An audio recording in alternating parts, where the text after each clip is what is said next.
आणि अभंगाला न्याय द्यावा लागतो. तरुणीबकांनो कष्टाची आणि परमार्थाची सोडा लाज. तरुणीबकांनो कष्टाची आणि परमार्थाची सोडा लाज. जीवनात आखून ठेवा तुम्ही नीतीची बाज. असा संकल्प करा तुम्ही आज की तुम्हीच असाल या मायभूमीचे छत्रपती शिवाजी महाराज. दादांनो तुमच्यासाठी 5 मिनिट. माझ्या वडिलांचं कार्य ते आहे. मी एक तरुण आहे आणि तरुणांकरता बोललं पाहिजे म्हणून 5 मिनिट फक्त तरुण बांधवांचे घेतो. आम्हाला मेव्हणा राजाला भरपूर वेळ द्यायचा आहे पण मिळत नाही, वेळ निघत नाही तेवढा. ते दुर्भाग्य आहे म्हणून 5 मिनिट. माय बाबांनो आमची मुलं त्या ठिकाणी या देशाकरता देव देश धर्माकरता आली पाहिजे हा आमचा उदात्त हेतू आहे. पहिला हेतू जर असेल तर तो आमचा हाच आहे की आमची मुलं सेवेमध्ये उतरली पाहिजे. सगळेजण म्हणतात आमची मुलं त्या ठिकाणी त्यांची लग्न होत नाही, त्यांना त्या ठिकाणी मुली मिळत नाही, त्यांच्या जीवनामध्ये त्या ठिकाणी व्यसनाधीनता वाढलेली आहे. या सर्व गोष्टीचा त्या ठिकाणी किती अहापोह करणार आहात. मुलांना त्या ठिकाणी सुधारण्याचे, मुलांना संस्काराचे धडे आपण किती देताय हे फार महत्वाचं आहे. माझी विनंती असेल आमच्या मुलांनी आमचं तारुण्य कुठेही वायाला घालू नये. जवानीचा संपूर्ण काळ एक तर या देशासाठी. ऐका ना, शास्त्र तर सांगतं की जननी जणे एखाद्या आईने मुलाला जन्माला घालावं खरं, पण मुलाला जर जन्माला तिने घातलं असेल तर त्याच्याकरता त्या आईने काय करावं. जननी जणे दाताया शूर नाही तो जननी बांझ भरी. एक तर त्या आईने दाता जन्माला घालावा नाहीतर त्या ठिकाणी शूर वीर मुलगा जन्माला घालावा. अन्यथा त्या आईने एखाद्या मुलाला जन्माला घालून उपयोग होणार नाही अजिबात. आमची मुलं देशासाठी कामी आली पाहिजे हा संकल्प आम्ही आज केला पाहिजे. आमची मुलं देव देश धर्माकरता कामी आली पाहिजे. सांगू तुम्हाला 2 माणसाने कधी नीतिमत्ता सोडली नाही या जगतामध्ये म्हणून एक जग चांगलं सुंदर आणि सुशोभित दिसतंय तुम्हाला. 1 या देशातला शेतकरी आणि 2 या देशाचा जवान ज्यांनी कधी नीतिमत्ता सोडली. तुमचा माझा प्रत्येकाचा घास ज्या शेतकऱ्यामुळे सुरक्षित आहे त्या देशाचा शेतकरी प्रत्येकाचा घास त्याच्यामुळे सुरक्षित आहे. आणि प्रत्येकाचं जीवन आणि प्रत्येकाचं घर जर कुणामुळे सुरक्षित आहे तर 1 इंच सुद्धा तिथं बॉर्डरवरती पाठीमागं न सरणारा या देशाचा जवान त्याच्यामुळे तुमची माझी घर सगळ्यांची सुरक्षित आहे. बाबांनो मी नेहमी सांगत असतो एक जवान जातो त्यावेळेला त्या जवानाच्या पाठीमागे त्याची कारकीर्द, त्याचा इतिहास, त्याची शौर्यगाथा कोणी पाहत नाही. आमचं दुर्दैव आहे. या देशाचा जवान छत्रपती शिवाजी महाराजांची शपथ घेऊन छत्रपती शिवाजी महाराजांच्या विचारधारेला स्मरून जगणं देशासाठी, कर्म देश, राहणं देश, सर्व काही त्या ठिकाणी देशासाठी समर्पित करण्याची भावना अंतःकरणामध्ये ठेवतो. संपूर्ण जवानीचा काळ बॉर्डरवरती देत असतो. त्या देशाचा जवान असतो. माझी विनंती असेल जवानी कुठेही बर्बाद करू नका. ते आलंय ते तारुण्य एक तर आई बापांच्या सेवेमध्ये घालवा, 2 काळ्या आईच्या सेवेत घालवा आणि 3 या देशाच्या, समाजाच्या, देवाच्या, धर्माच्या, देशाच्या कार्याकरता समर्पित करा. तारुण्य एवढे त्या ठिकाणी तुम्हाला मिळालंय, उपलब्ध जे झालंय तेवढे त्या ठिकाणी असं सहज उपलब्ध होणार नाहीये. घडलेला वृत्तांत ज्या वेळेला दीपावलीचा दिवस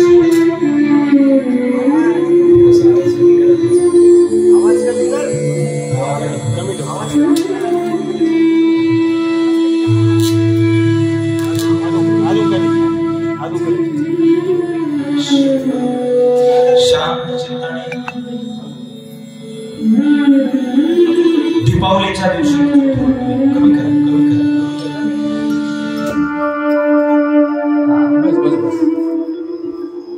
दीपावलीचा दिवस होता. दीपावलीच्या दिवशी माझा आवाज बंद झाला. या देशामध्ये भारत पाकिस्तानचं युद्ध होत होतं.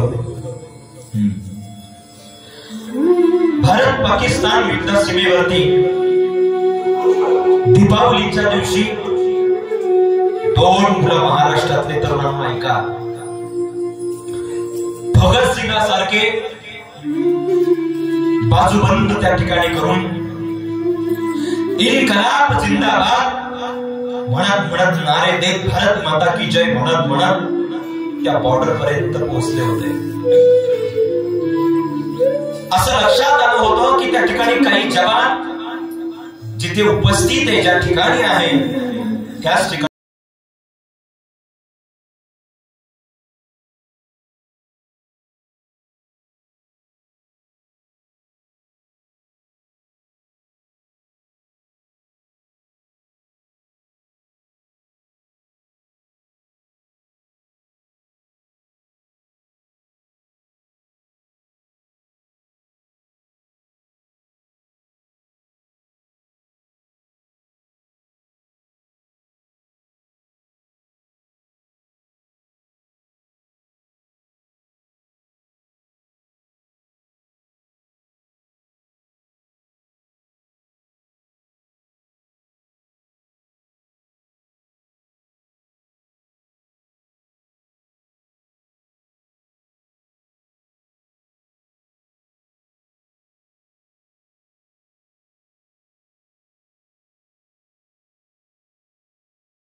उत्तम सेवा कशाला म्हणतात त्या दोन मुलांनी साकारल्या महाराष्ट्राला. सगळे त्या ठिकाणी सगळीकडे धूम धडाक्यामध्ये दीपावली साजरी केली जात होती. शहीद जवान ऋषिकेश रामचंद्र जोंधळे समोर होता.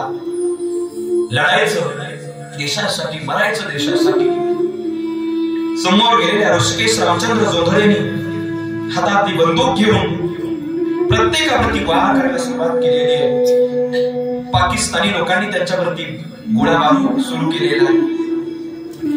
ज्या तंबूवरती गोळाबार झाला त्या ठिकाणी पूर्णपणे उद्ध्वस्त झालं. स्वतःचे सहकारी त्या ठिकाणी त्या तंबूमध्ये मारले गेले. पोरांचा जीव खिचडीस आला. तगमग करू लागले.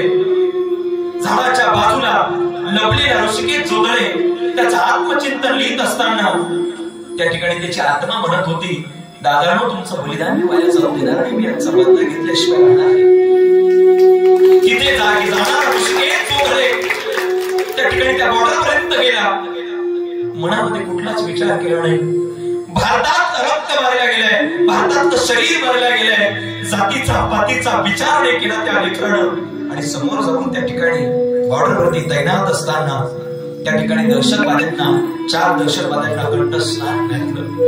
मायबाप एवढ्यापर्यंत थांबणार नाही. ज्या वेळेला ऋषिकेश जोंधळे त्यांना मारतोय त्यावेळेला काही दहशतवाद्यांच्या लक्षात आलं की कोणीतरी त्या ठिकाणी गुप्तहेर मारतोय.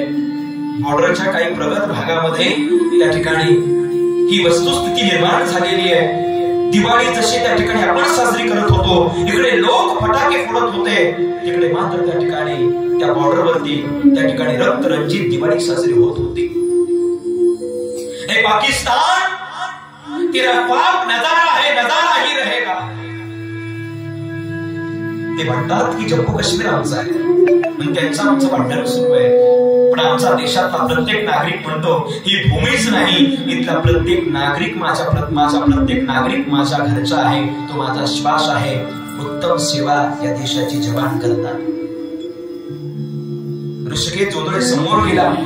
गेलेल्या लेकराला त्या ठिकाणी त्या लोकांनी त्या ठिकाणी दुर्बिणीच्या माध्यमातून पाहिलं, टार्गेट केला गेलं आणि त्या ठिकाणी ऋषिकेश जोंधळे यांना पाठीमागून वार करून त्या ठिकाणी धडाधडा 4 गोळ्या त्यांच्या त्या ठिकाणी छातीमध्ये रोवल्या गेल्या.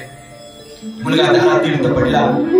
ज्यावेळेला मुलगा धारातीर्थ पडला त्यावेळेला त्याने 2दा आवाज दिला. एक आवाज दिला ज्या भारत मातेकरता तो सेवा करत होता त्या भारत मातेला, आणि दुसरा आवाज दिला जन्मदात्या मातेला. आई कसम खाल्ली होती ना की ज्या वेळेला जाईल त्यावेळेला देशासाठी जाईल, घरी येईल त्यावेळेला तुझा असेल, पण जोपर्यंत मी या मातीसाठी येईल तोपर्यंत या मातीसाठी असेल. शेवटी त्याने हातात माती घेतली आणि आपल्या त्या ठिकाणी कपाळावरती ती माती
की माझ्या भावाचं स्वप्न होतं की माझं लग्न मोठं करायचं, माझ्या दादाचं स्वप्न होतं की माझं लग्न मोठं करायचं.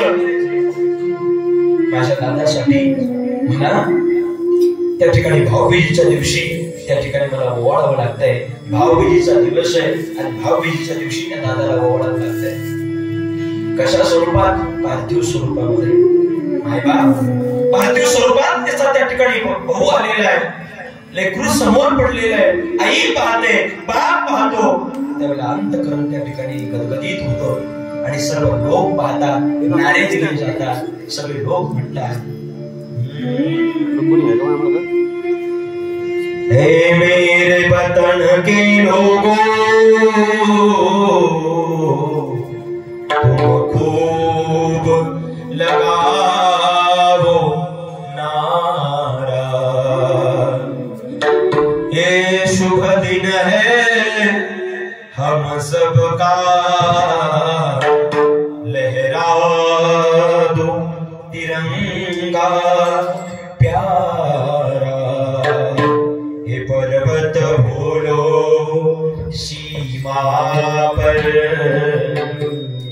वीरों ने जान गवाई, कुछ याद उन्हें भी कर लो, कुछ याद उन्हें भी कर लो, जो लौट के घर न आए, जो लौट के घर न आए. ए मेरे वतन के लोग,